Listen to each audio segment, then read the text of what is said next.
Mrs. Richardson, the warden said, how did your son become a, shall we say, traveling companion of the prisoner?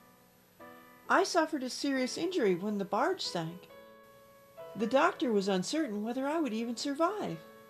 Since Mr. Clancy saved the lives of my son and myself, I asked him to take my son on to my brother's farm in Missouri.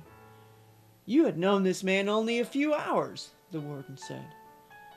No one else lifted a hand to assist my son and myself. No one else walked 3 or 4 miles to get help. I ran mostly, Jeremy said. The prisoner will have a chance to have his say later on, the judge said, but he smiled. I felt sure that a man who would risk so much for strangers was a good man. Mrs. Richardson, the testimony you're giving now does not quite coincide with what the guard has testified you said in prison. I told you my true knowledge and belief at the time.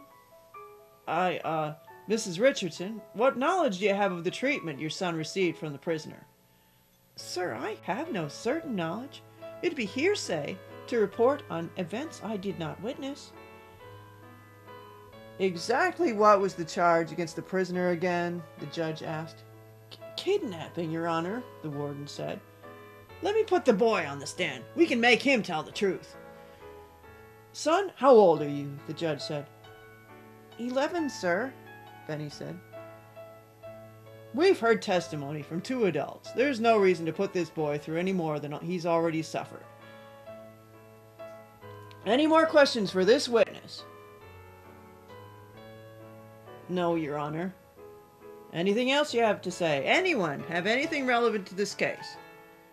Sounds like more like a hero than a criminal, said the other guard.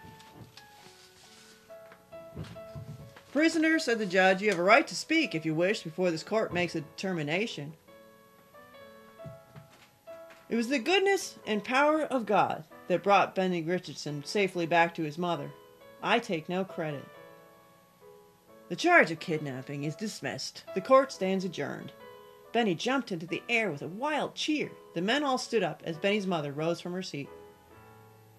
Are we permitted to speak to Mr. Bentham? Yes, go ahead. Benny's mother reached out a hand and touched Jeremy's face. They did this to you because of me. This is not the same little Mrs. Richardson who came to visit me yesterday. Where did she go, that righteously indignant little woman? She realized what so many people had been trying to tell her, that you are a good and godly man, and you need all the help you can get. Jeremy, I wish you didn't have to go, Benny said. I'll miss you so much.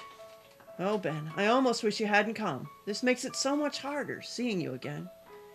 We shall pray for you every day and write to you, Mr. Bentham. I never did thank you for saving my son's life and taking such good care of him. You sacrificed so much for him. How very glad I am that God brought you into our lives. I hope that he will quickly return you to us.